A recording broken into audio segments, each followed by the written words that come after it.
Welcome to Equinox, where Rob and I are striking the balance between the light and the dark. This is episode 28. My name is Joseph Darnell, and I'm joined by the doc and my friend, Robert Carter. Hello, Rob. Hello, Joe. How are you doing, sir? I'm doing fantastic. Spent my day literally doing nothing but reading scientific papers. Lovely. It's been a long time since I did that. Science Magazine just came out with a whole set of papers on this brand new multi-million-dollar 10-year program called the Genotype Expression Project. Interesting. And they put like 7 papers out. And I literally waited from 8 a.m. till almost 6. Only these papers all day long. Because what they're doing is they're cracking into the super complexity of the genome.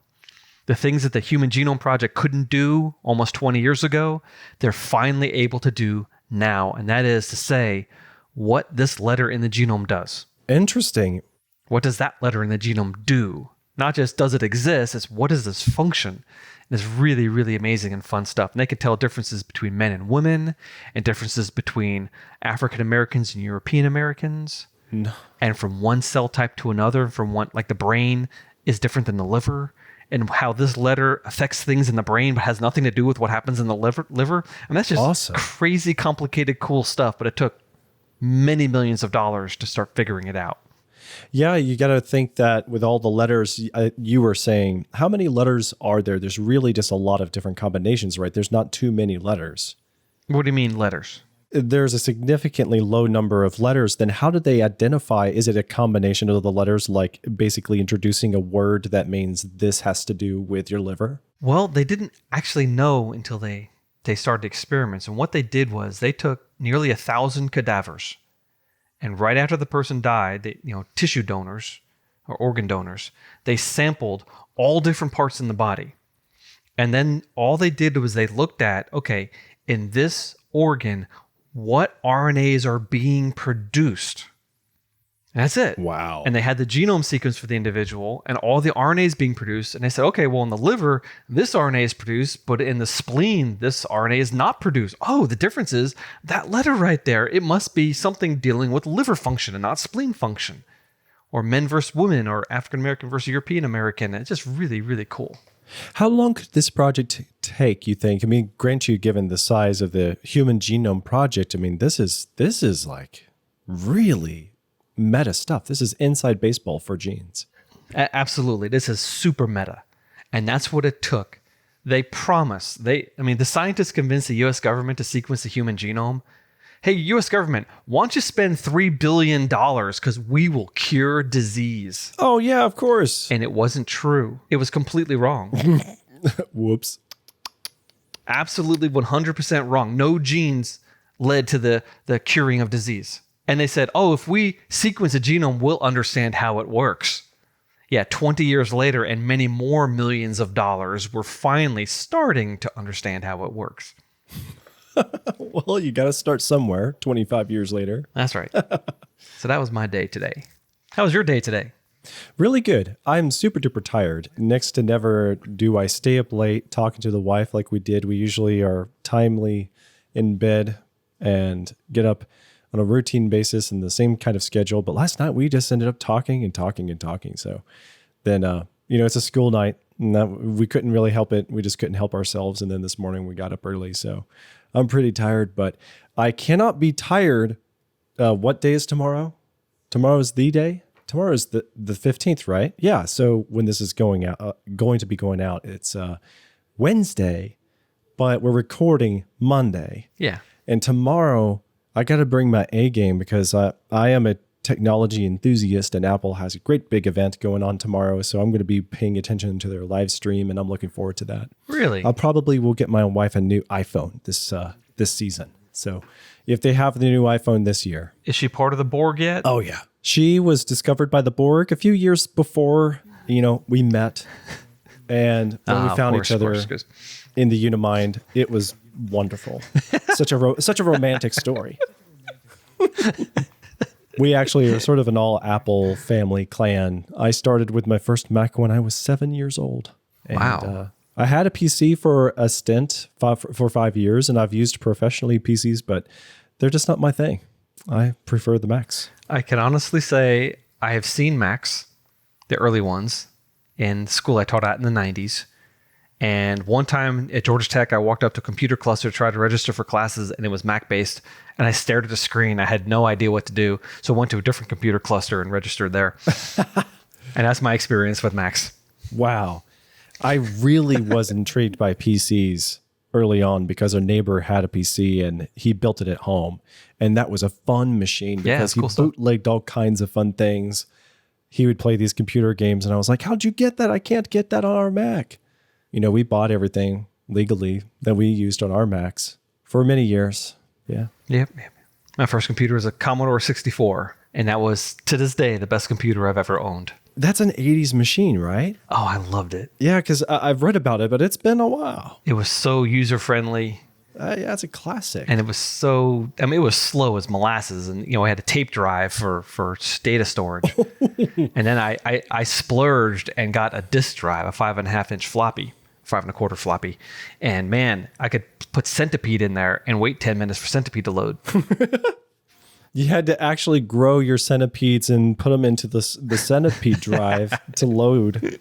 If they got squished, you had to clean it out. But the computer was such that the programmer's reference guide had an entire schematic of the motherboard. And as I'm staring at it, I realized that there's a reset pin that wasn't used. If that reset pin went to ground, I could reset it without having to turn it on and off. Oh. So I took a soldering iron, I melted a hole in the side of my computer. You did in the not. case. And I literally soldered a wire onto the processor, which you're not supposed to do, but I didn't know you could, heat kill, but I didn't kill it. I soldered a wire onto the processor, ran it to a momentary switch I bought at Radio Shack, and soldered it to the ground. And sure enough, boop, push a button and I could reset my computer. And all my friends wanted me to do it. So I didn't charge them anything, but I had this little cottage free industry of soldering reset switches onto Commodore 64s. Awesome. I also built a robot hand with my Commodore 64. Oh, wow. There was a user port in the back. You could see the edge of the PCB, the board. On the top and the bottom of it, there were these metal things. And so I was working in my dad's factory. At this time, I was working in the shipping department. And we had the giant stapler where you could staple the bottoms of boxes with these copper staples. Right. And I made a bunch of staples and I cut one of the bent parts off. And then I put a whole bunch of them in a row on the top and bottom of a piece of oak and put rubber on top of that. And then 2 more pieces of oak and 2 screws. And I screwed them all down. So I had the bent part of the staples were like touching each other. And I could slide that onto the motherboard. And I had connections to all those pins on the user port. And I wired it up to one of my model train switches. And I could toggle it open, close, open, close, open, close using the power on the motherboard to power the 12-volt solenoid in the model train switch. Wow. And I worked up a balsa wood thing. It was more like a wrench. It just opened and closed. It wasn't a hand, but I could grab things with it. Nicely done. And it was the coolest thing ever, except when sliding that thing onto the pins, if you got a little bit to the left and the right, you short out all the pins at the same time. Right? Right. If you got it like in between the metal parts on the board, you'd connect all of the metal things, including positive and negative. And sure enough, after 2-3 times, I blew apart my computer. But it was worth it. So I built a robot hand. That is classic. Oh, well. You don't happen to have a picture of your computer setup or anything you tinkered on in those old days? That'd be awesome to see. We didn't have cameras, man. Yeah. If we had a camera, it would have been a 110, maybe a Polaroid. But Polaroid pictures from back then, all the reds are gone, and they look terrible now. True. They're all faded. Yeah, my mom and dad did the same thing. Yeah, so no pictures. In the age before we could record things easily, and all the cheap photography that was coming out is completely worthless today. It wasn't like people taking slide photography. What do you mean by slide photography? You mean like... Well, if you had a slide from back then, it would still be good today. Okay, yeah. But if you had any other form of photograph, it's just worthless. The negatives or the print. Yep. I remember some of the best photos that they ever had were just rare. Yep. And pictures that mom and dad had. Like, a funny thing, a lot of the old black and white photos have aged better than anything out of the 80s. Oh yeah. Oh yeah. I've got some family photographs on tin. Oh, those can hold up. One of them I got this picture of all these guys. And one of them is my great-great-great-grandfather. I figured it out. Took me a while to figure out. Oh, that guy with the big ears. Okay, I know him. But is all these guys with the bowler hats and suspenders, not t-shirts, but not long sleeve shirts either. Nice. Yeah. And they're standing in front of a beach, which is just a backdrop. But on the back in pencil, it says Rockaway Beach, 1888. Bam. Oh, nice. And it still looks okay. I have a picture of my great-great-grandfather from like probably around 1870. It's not the exact year. This is not the guy who made the face on the tree, is it? No. That was my dad and his cousin. Oh, okay, right, of course. They did that on the tree across the street from my great-great-grandfather's house. Cool. Small world. And it's so neat because that photograph shows up really good detail. He kind of resembles my younger brother. Really? Yeah. Interesting. All right, so let's get to a bit of science. You wanted to talk about, before we get to the main subject, this interesting story about Venus. Well, it's because it follows directly into the subject that you chose. Yeah, this is bizarre stuff. I love this kind of stuff about the planets. Yeah, and this is weird, but you wanted to talk about why things rot. And so I spent a long time studying the chemistry of decomposition, and hopefully we're not going to get into too many big words here, but how things rot, why things rot. We're going to talk about that.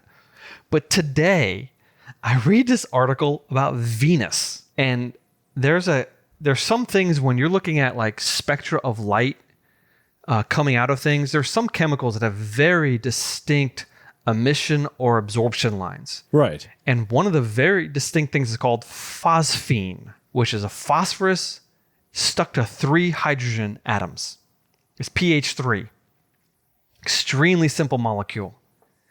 And they detected a very clear signal of phosphine about 50 miles high in the Venusian atmosphere. Venusian. Nice. Venusian, I love that word. That's a great word. But this is bizarre because phosphine on Earth comes from biological processes. So what are they expecting to happen on Venus that could produce that kind of chemical? That's the mystery. Ooh. There's nothing that they know of, at least, that can produce it. Now, it also is produced on Jupiter in some incredibly high energy storms with giant lightning and things like that. But Venus doesn't have anything like that.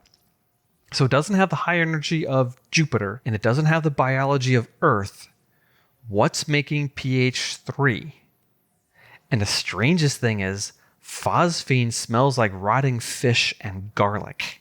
That is so weird. So the clouds of Venus smell faintly of rotting fish. It's such a lifeless planet. It's so desolate and, if anything, just kind of disgusting. Like, I remember everything I've heard about Venus, it sounds like, it'd be, Jupiter has the constant storms and it would be just a wreck to be in the atmosphere. Yeah. But on Venus, it's sort of like a milder case of that, where it's just so nasty, it would kill you so quickly.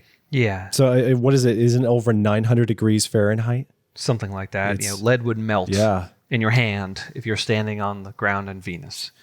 But here's something really, really amazingly cool science-wise. NASA has all these ideas that are floating around about how to get to other planets, how to make a space station on other planets. Well, obviously Mars is considered, but so is Venus. Could you have a station somehow up in the atmosphere, like away from the worst part of it? Boom! Yes. Oh, like a cloud city. Yes.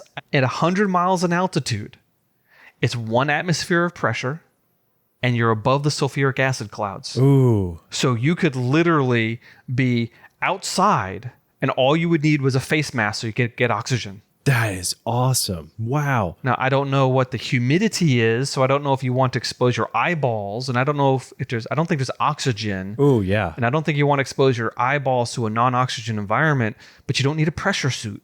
A really simple face mask at atmospheric pressure, and you could be on Venus outside in on an airship or something like that. Curious. Could you theoretically be able to smell the things through your face mask? Well, in that condition, then would you be able to smell something in the air? The stuff they detected is only about halfway up to that altitude, So you couldn't get down there to smell it, and it's mixed in with the sulfuric acid clouds. Oh, okay. So, but the thing is also, it's only at like 10 to 20 parts per billion.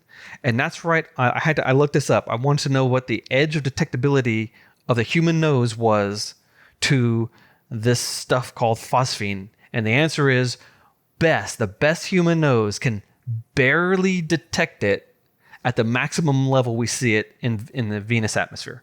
So essentially, it wouldn't have a smell, but it wouldn't matter because the sulfuric acid would eat your nose smelly parts out anyway as soon as you try to take a whiff. Because sulfuric acid also doesn't have a smell, but you still smell it because it reacts with your mucosal membranes and starts decomposing your nose, and the decomposition products have a smell. So, woo. Yikes. Yeah. But it's just, so all these people are speculating.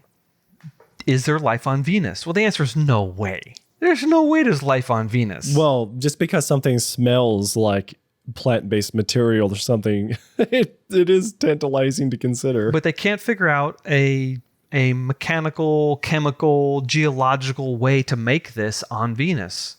And we know that life makes it. We know the bacteria that decompose organic matter produces stuff. So it's a giant mystery. But here's what I suspect. I highly suspect that it's geological. If not, the next greatest answer, no matter how remote the possibility is that, yeah, it's bacteria that came from Earth. Oh, wow. Because we know we've had some pretty big meteorite impacts on Earth, and they have ejected material, which would have reached the moon, which would have deorbited, which could have fallen in toward Venus. That is awesome. Now, space radiation is sterilizing the ultraviolet light to cosmic rays. You're not going to get life really surviving unless it's in a big chunk of rock, deep inside the rock. Yeah, no. And then the entry heat into Venus is going to be extreme. And, it's almost impossible. But there is a source of life on Earth, and the solar system is not sterile because of Earth. Yeah. Anyway, Yeah. that's just a cool story. That is. Yeah, you threw out something that you were talking about space. Tell me about that more, because you only hinted at it. I want to know what that was. Yeah, so I listened to a ton of podcasts, and the other day I think I was out like cleaning my grill or mowing the grass, something, and I heard this episode of the show called 20,000 Hertz, and it's really good.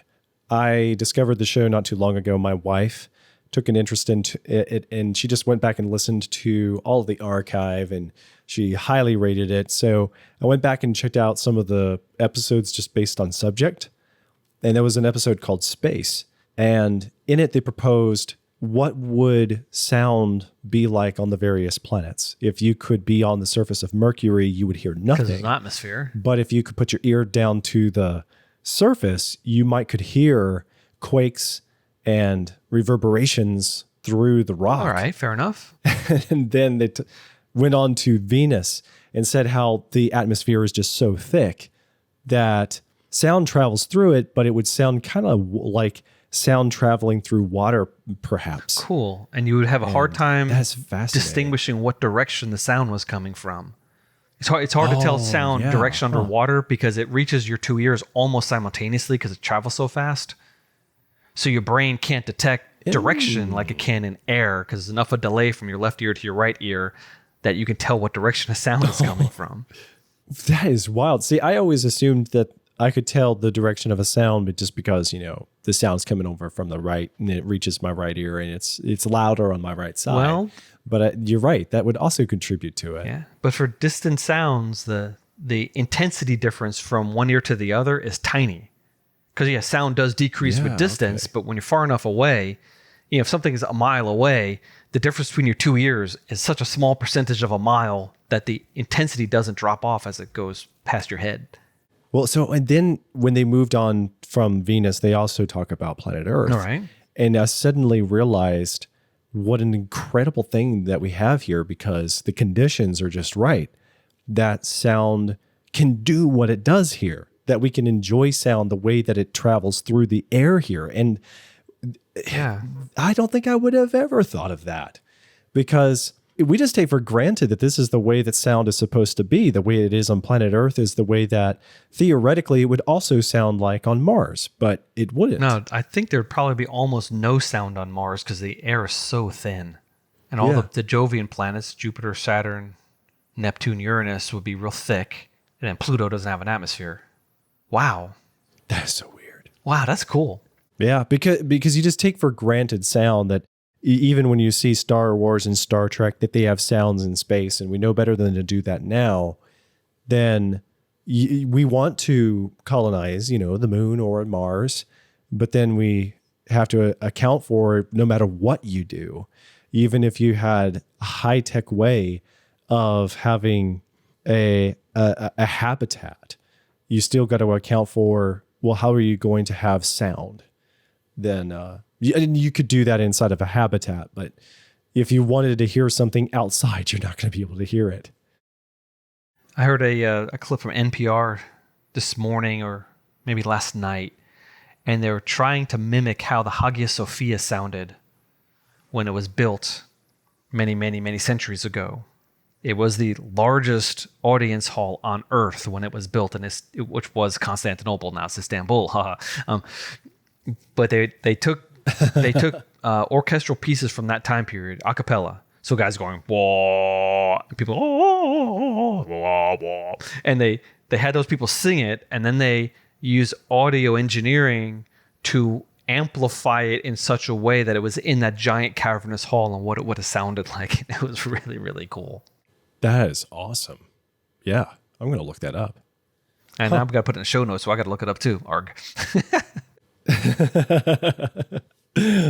Well, then we need to get to our discussion. Then you want to get to the main topic? Yeah. Time is burning. Discussion is why things rot, or how things rot, how decomposition works. So what happened was what brought this idea to mind was the other day I was cleaning something in the bathroom, and this idea just popped into my head, and I thought, I need to ask Rob, how do things rot? Why do things rot?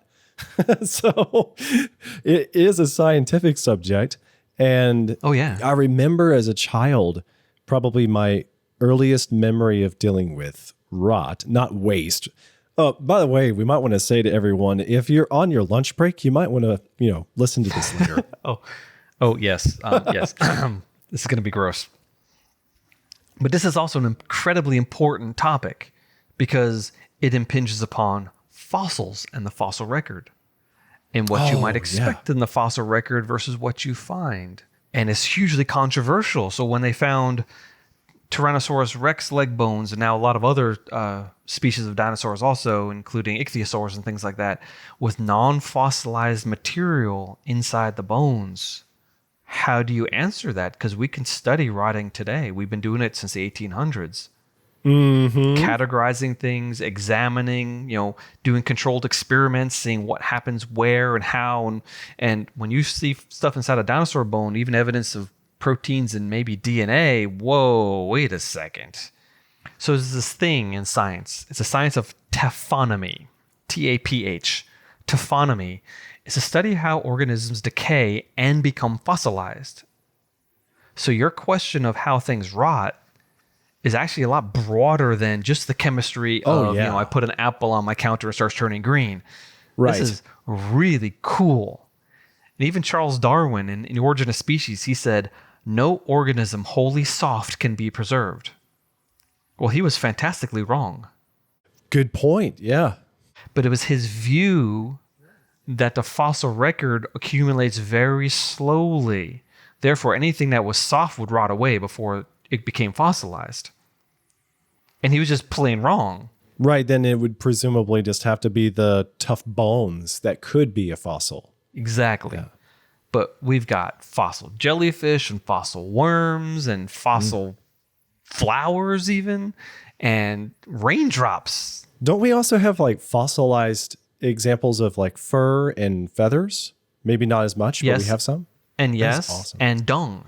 We have thousands upon thousands of pieces of fossilized dinosaur dung to the point where we know what species of dinosaur they came from and what they were eating because we can see the remains of what they're eating. That's so weird. How does dung get preserved? Right. We have somebody at the office that has one of those. He's showing me. Yeah, we do. So taphonomy, the study of rotting things becoming fossilized, is fascinating. In fact, I just read an article just last Friday about a thing called the Battle of Tolentz. And this is not a battle you've ever read about in history books because there's no historical record for this. Oh, it was an accidental discovery, and it's literally northern Germany, almost to the North Sea, and near the border between Germany and Poland. There's a place called Tolentz, and there's a little river going through a marshy area, and people found a bone.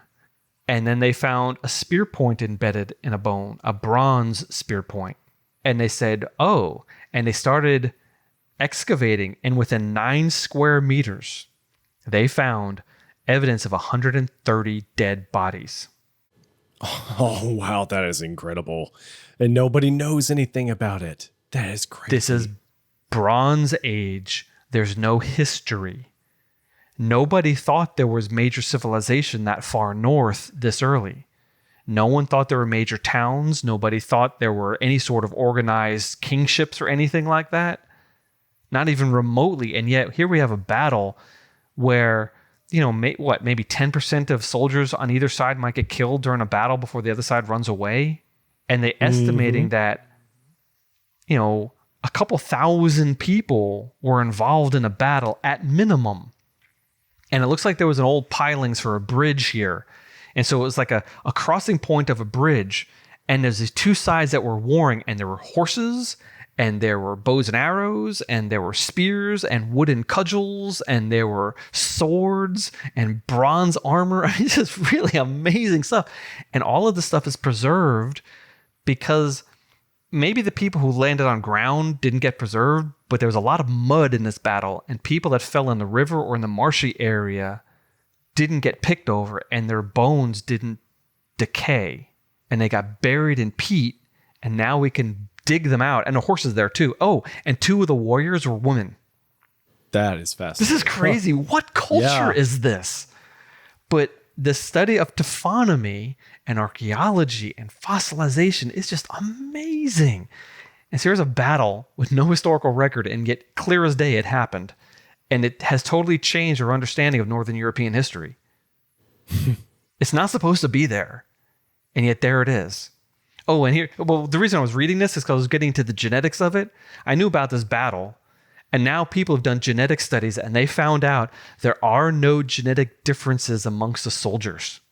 They thought maybe it was an invader from far away, or it was, different people groups fighting. No, it was one people group with no genetic differences. So maybe the king died and 2 brothers are fighting or something like that.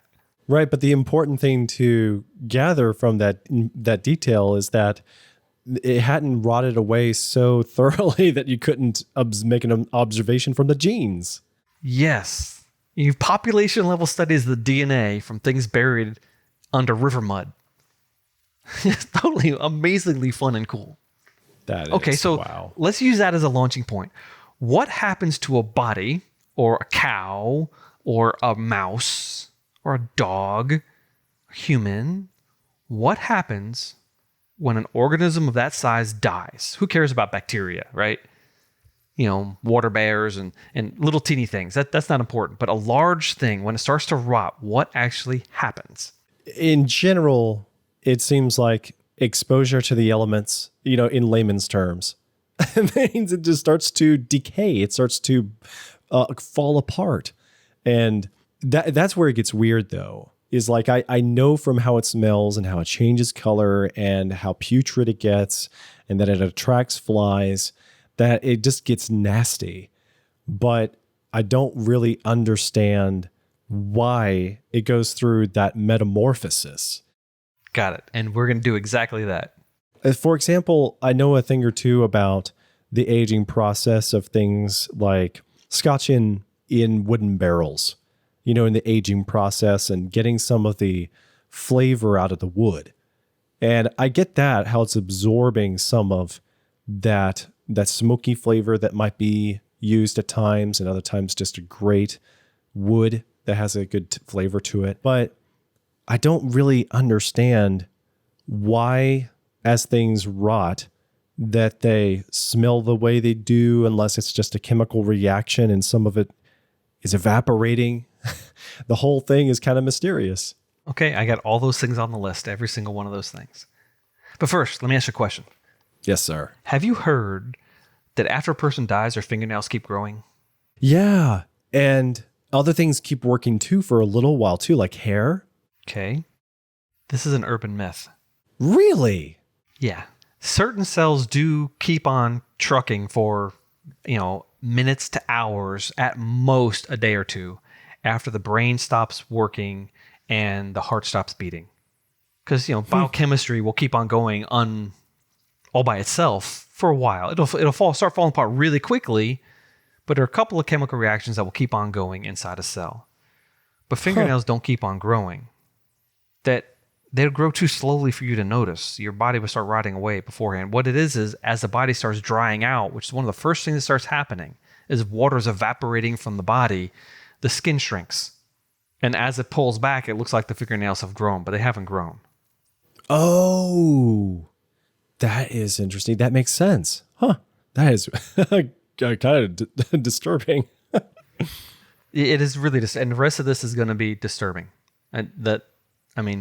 I started researching this and I get into end of life discussions, what happens when a person dies physically to the body and the brain and the heart as death is happening. And wow, it was, in fact, there's a link in the show notes that I've added about that. It was a hard read, but good to know also, because death is not painful. Well, I didn't know that. And it is interesting to note that basically all living creatures rot. Yes. Except for yeah, coral, Mao Zedong and Vladimir Lenin. Now, I've been to Red Square and I've been to Tiananmen Square, and I've been right in front of their mausoleums, and I did not go inside. I didn't care to see a waxy dead guy in a glass box. And I'm told that Mao wasn't preserved nearly as well as Lenin. Yuck. Yeah. But their bodies are still there if you want to go see them. Gross. Yeah, okay, another question. Okay. Mm-hmm. Why do apples turn brown? And how long does it take before they start turning brown? Not long at all. Like, oh man, maybe. Okay, is that rotting? Would it be considered like over ripening at first and then it turns to rotting? Well, if you cut open an apple and there's a brown spot, yeah. But after you cut an apple, it starts turning brown within a couple of minutes. Is that called rotting? Is it dangerous to eat? Well, no. Is there something wrong with it? Is it unsafe? A little brown in an avocado or a banana never hurt anyone. Yeah, bananas I can handle. Avocados always cut out the brown parts. If it's there originally, but once it starts turning brown, right. This is not rotting. This is not bacteria eating the apple, the banana, the avocado. It's actually an enzyme in the fruit called polyphenol oxidase that is reacting with iron-containing phenols, oxidizing the iron. It's literally rusting. Oh, wow. Huh. Because iron doesn't like to be in a +2 state. It wants to be in a +3 state. Oxygen rips off another electron from it. Does it accelerate the rotting process? Does it get to the rotting faster? No. Because of that transition. Huh. No, it's just the iron oxidizing in front of our very eyes. And so even though I don't eat brown fruit, no. Now that I think about it, there's nothing wrong with that. If I cut it up 5 minutes ago, there's nothing wrong with it. It's true. It's just kind of, our brains say, ew. But if you add lemon juice or lime juice to your fruit salad, your apples won't turn brown. Because the acid denatures the polyphenol oxidase enzyme. That is awesome. And it can't operate, and therefore the apple doesn't turn. It's just really cool. So rotting, oxidation, decomposition, there's a lot of different things happening, and we got to get our brain straight. Right. But you asked about literally decomposition. You start talking about it getting all nasty and stinky and everything like that. Well, there are actually two distinct processes when something starts to decompose. The first is called autolysis or autolysis. Lysis means breaking, auto self. So it's self-eating. The enzymes inside the cell will start eating the cell. Oh, interesting. And there are lysosomes in your cell. The lysosomes, your cell will shove things into the lysosome to get digested. But if that lysosome breaks open, it'll digest the cell.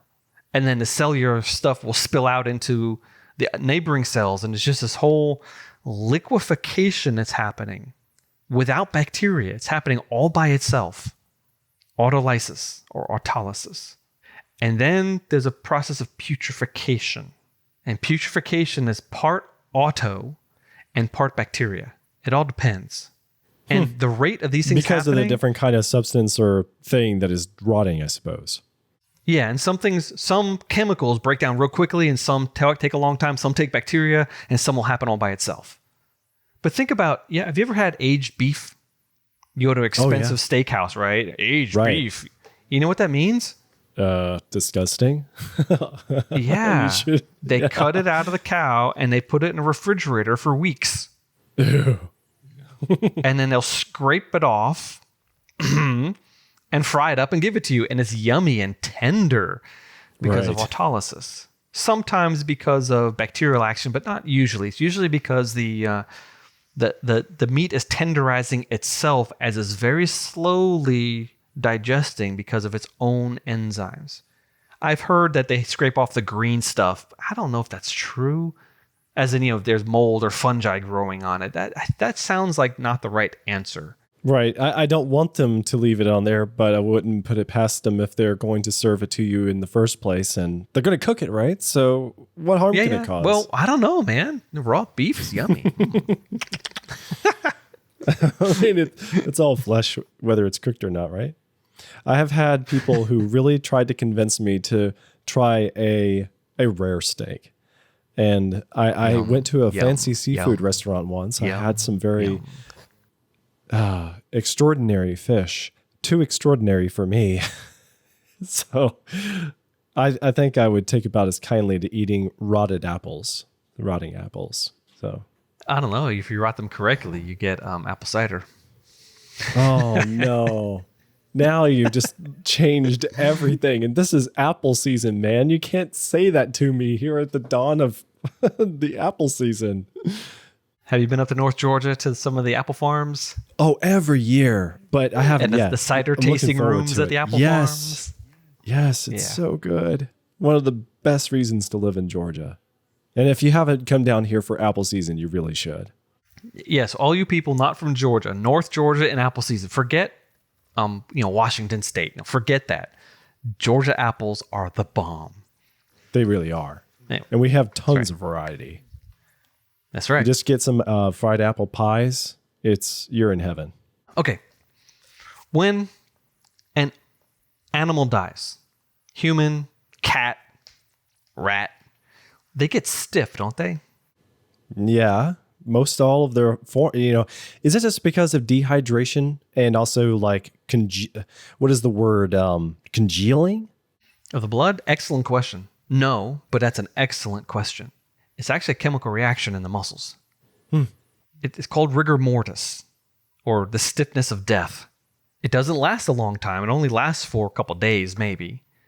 But it starts a couple hours to, if it's cold, maybe 2 days after death. So it's a chemical reaction. It depends upon the temperature and other things. But your muscles, you don't need energy to constrict your muscles. You need energy to relax them. I never thought of it that way. Your muscles are primed. They're like a cocked pistol. They're ready to go. Boing, and you can contract your muscles. You need ATP to uncock the pistol and reset it again. The actin-myosin heads, when they're exposed to calcium, they ratchet. And it takes ATP to relax them, to separate them again. And because your body stops producing ATP when you're deceased, but there's lots of calcium in muscle tissue that can be spilled out, little vesicles and things they can break.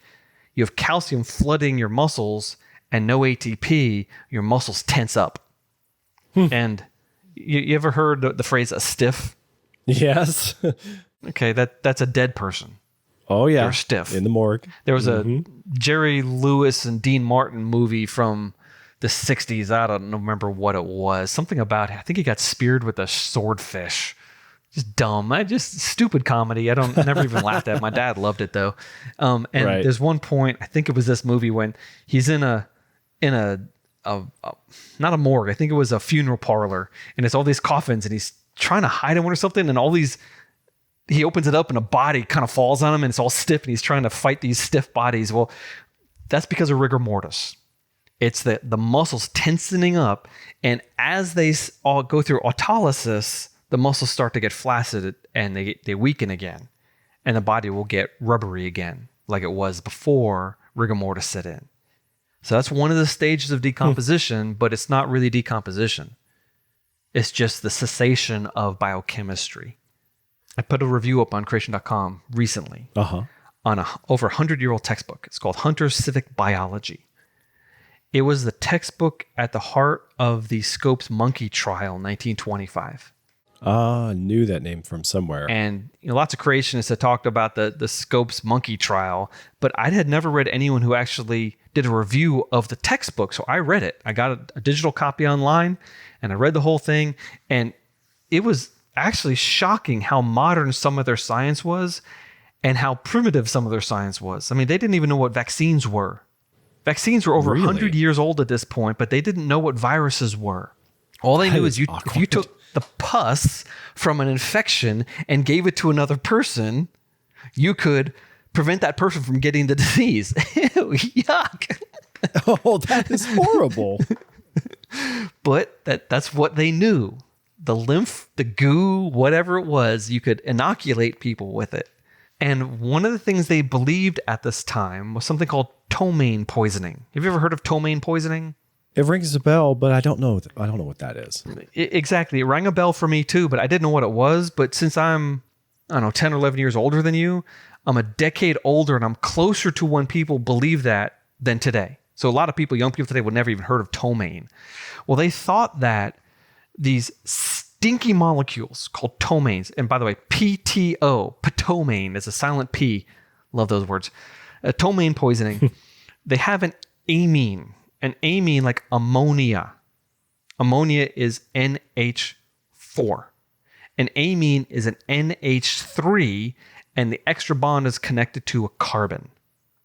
So any carbon-containing molecule with an NH3 sticking off it is an amine, and they're generally really stinky. And they come from the breakdown, either naturally or through bacteria, of proteins. Because proteins are strings of amine again, that root word, amino acids. And each one of those amino acids has an NH3 stuck on it. And they just make molecules that stink. And so the idea then was that ptomaines were toxic. And the reason you got sick when you ate something that was spoiled was because of ptomaines. But it's not true. Ptomaines it takes a high concentration of them to be toxic. What made you sick was actually the bacteria that would infest your digestive system for a couple of days if it didn't kill you. And this food poisoning is not ptomaine, it's actually bacteria. And of course, there's a couple of bacteria that do produce toxic things that will kill you dead in the Clostridium family, like tetanus and things like that. But most of the food poisoning is just bacteria growing in the food, not the products, even though the products are nasty. And that's the crazy thing about biology, is that life is full of very long and very improbable molecules that quickly turn into smaller molecules. And our noses are designed to detect those smaller molecules and instantly to be repelled by them. Whether they're toxic or not, we say, ew. Oh, yeah. And this is a survival strategy. It is smart. So it's not always necessarily bad for you. It's not all of it going to make you sick, but our body is wired to avoid those substances. Just it kind of with the benefit that it helps us avoid the real bad stuff. Yeah, like you can't smell Shigella, but if you smell these sulfur and nitrogen containing compounds, it's probably got something nasty growing in it. So right. It's like God picked the thing that we could detect, not the thing you can't detect, which is the bacteria. but they leave behind enough evidence that we're totally turned off. In fact, I was, sitting outside of my front porch working for months now. And a couple of weeks ago, I smelled something rotting. I was like, oh, something died under my porch. And the next day I smelled it again. Next day I was like, wait a second. No. That's mercaptan. That's a natural gas smell. See, natural gas has no smell. They add a sulfur-containing compound called mercaptan that stinks. They don't want to smell like flowers. They want you to say, ew, because they don't want you to go and take a deep breath when you smell natural gas. Right. And so I ran over to my my meter, and I stuck my nose up there and try not to knock myself out, but I didn't smell anything. And I ran over to my neighbor's meter because there's only one gas line between the two houses, so I could see their meter. And I ran over there. I didn't smell anything there either. So I don't know. So I looked under my deck, nothing. A couple days later, I smelled it again. And then last week, the meter reader came. And he's walking up to my house, and I see him turn around and run. And so I walked outside, and I went over to his thing, and he's digging a hole in my lawn. I said, what's up, man? He goes, I smell gas. I said, oh, is that gas? I thought something died. And so he dug all these holes in my lawn, and they're sending the power company out, or the gas company out, and I think they're going to have to dig up my yard. Oh, my. Because a tree root probably wrapped around the pipe. Oh, yeah. Yeah, all last weekend. Every time I walked outside my house or up and down the street, I could, there's that smell again. So, yeah, there's natural gas coming out of out of the ground in front of my house, and it has mercaptan in it, a stinky sulfur-containing molecule. Mercaptan. Yes. But, okay, bacteria, though, as they're degrading organic molecules, they produce hydrogen sulfide. Smells like rotten eggs. Methane, which has no smell. Ammonia, which is, what the smell of ammonia is. And sulfur dioxide, which has no smell. And mercaptan, maybe. In fact, they make, between the natural breakdown and the bacteria, there's over 400 volatile chemicals that come out of putrefying things. And most of them are smelly. Things like putrescine. That just sounds like the worst. Yes. How about this one? Cadaverine. I just realized how disgusting a lot of the terms related to rotting are. Yes. Yes. They go hand in hand. Or scatol. Have you ever heard of hunter? Oh, I see some scat. And he's pointing at a pile of moose dung or deer dung or wolf or something like that. Scat is animal poop, or scatol smells like poop. One reason we're turned off from it because it has a lot of scatol in it. It's like, ew, gross. Yeah. Oh, and it's yuck. also produced by rotting bodies. And also indole and indoles. Indoles are molecules that are very frequent in flowers and fruit. There are a lot of different smelly compounds that smell good in flowers and fruits, and indoles are one of the major components of that, vanillas and things like that. And so one of the things you hear a lot in, like, I read a lot of World War II history, and multiple times people have mentioned the sickly sweet smell of decaying flesh. Ew. Huh. And it's a common phrase, sickly sweet. And the reason it's sickly sweet is because it's got putrescine, cadaverine, scatol, and flowers, indoles. And it makes your brain kind of twisted knots because it smells disgusting and good at the same time, and it makes you want to retch. If it was just bad smell, you'd be like, ew. Right. Because it's bad with a little hint of a sweet smell, it's just, it makes my mouth turn down just thinking about it. My nose wrinkling, I don't want to smell that. It's the worst possible combination of stinks. And one of the chemicals, and some of the chemicals, smell good. Yeah. Yeah. But cadaverine and putrescine come from the breakdown of amino acids. Amino acids, every single one of the amino acids in a protein has an NH2 on it. Did I say NH3 earlier? Whatever. I'm scientifically ignorant, I guess. But take a cadaverine. It's a 5-carbon molecule, and there's an NH2 on each end. Putrescine is a 4-carbon molecule with an NH2 on each end. It's just natural breakdown product of amino acids, and they stink. But a lot of amino acids have sulfur in them also. Methionine and cysteine are 2 of the 20 amino acids, so 10% of amino acids have a sulfur in them. But homocysteine and taurine are not amino acids used in proteins, but they're amino acids used in biochemistry. there's a lot of sulfur molecules in our bodies. And when they break down, we get hydrogen sulfide, which smells like rotten eggs. We get methane thiol, which smells like rotting cabbage. Dimethyl disulfide, which kind of smells like garlic. And dimethyl trisulfide, which smells like rotting garlic. Those are the simple molecules that come from the complex molecules that life is based on. They happen either through natural random chemistry or through bacteria. And it's just awful and horrible and sickening. And that's your answer to what happens when things rot. Wow. You painted such a vivid picture. I have all these smells and my senses are tingling. That is something else. The thing too is that since we did bring up smell, Rob, I have a question. I'm not sure if I want to ask, but sometimes we get a whiff of something, but we're breathing through our mouths. And is it true that we're not really smelling it through our mouths, but sometimes we can taste it too? Because sometimes the gag reflex is kicked in. Is that because we're confusing something we smelled with the fact that we were inhaling through our nose at the same time we were breathing through our mouths, and so our gag reflex is kicked in? Yeah, some of the molecules are simply diffusing into your nasal cavity. Okay. If you hold your nose, fine. But if you're not holding your nose, you're probably going to get a whiff of it, even if you're breathing through your mouth. Because my sensation or the way my brain reacts, I thought that somehow it was my mouth could taste it or something. But I was like, that doesn't make any sense. There are molecules that smell and taste.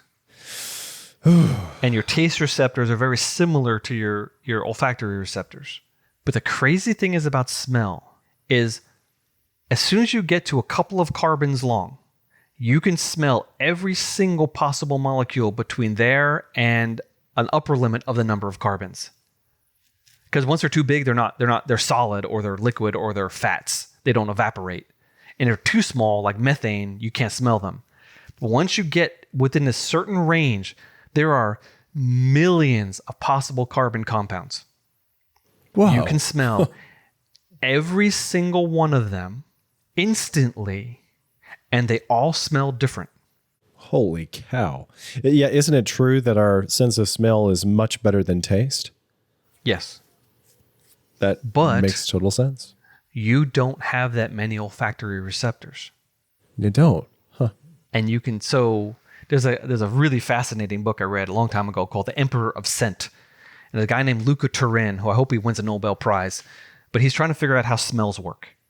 And it's going into the chemistry of Chanel No. 5, the original versus the modern cheap stuff that doesn't smell like the original. And he's going into the chemistry of the perfumers when they're taking whale vomit and which stinks, and they're transforming into something that smells good, and how the nose works. And it doesn't, see, the old idea was that the receptors in the nose were like a lock and a key. Something is shaped like this, and a smell molecule comes and it fits. But it doesn't work because there's too many smells and not enough locks. There's too many keys and not enough locks, and you can smell all the keys. And so what he's suggesting is that through quantum electron tunneling, the vibrational spectra of the various molecules is registered by vibrational spectra detectors in the nose, etc. And smell is complicated, and it's fun and cool and weird and amazing. And I guess that's how we can wrap up our discussion of decomposition with the smell of the decomposition. Incredible. Rob, that was good stuff. I did not realize how thrilling it would be to discuss rotting on the podcast. Thrilling. Oh man, my stomach is churning at the moment. Half our listeners have turned it off because they were so grossed out by what we were talking about. Don't think thrills, think thriller. Like that kind of thrilling. All right. Disturbing. During the plague, there was one particular town. Oh, no, it wasn't the plague. It was during the Irish potato famine. One of the towns in Ireland, they had so many people that died that they just did all these mass graves and buried them shallowly. And people visiting that town for years afterwards talked about the stink. Oh, that is horrible. Wow. The reason we put bodies 6 feet under is so that none of those decomposing gases make it to the surface. That is an excellent reason to do so. Wow. Yes, 3 feet, 2 feet, 1 feet, it's not deep enough. Interesting. Not enough time for all the microorganisms to grab all those decay products and completely oxidize them. And the town was just gross. And I don't remember which town it was, but it was one of the northernish Irish towns. Ugh. Whew. Well, I do recommend after you're finished here with this episode, you listen to something to help cleanse your mental palate and take out the garbage. I'm going to do that right after this episode. So then thanks so much for joining us on this quest. If you found this episode interesting in any way, consider sharing it with a friend or a family member. And if you want to dig deeper into any of this subject, believe it or not, Rob found stuff about rotting to put into the show notes. And you can find links to the stuff that we discussed in this show in the notes on our website. They're available at nightowl.fm/equinox/28 for this episode's number. Or if you're in your podcast player, the show notes are also with this episode in the app on your phone. And you should also check out Biblical Genetics, where Rob is talking about fascinating innovations and discoveries concerning the human DNA and ancestry and human genetics. Biblical Genetics is also available on Facebook and YouTube, where you can watch the videos and join discussions in the comments. And if you want to find me, I'm at JCS Darnell on Twitter. Until next time, goodbye, Rob. Goodbye, Joe. You have been listening to Equinox.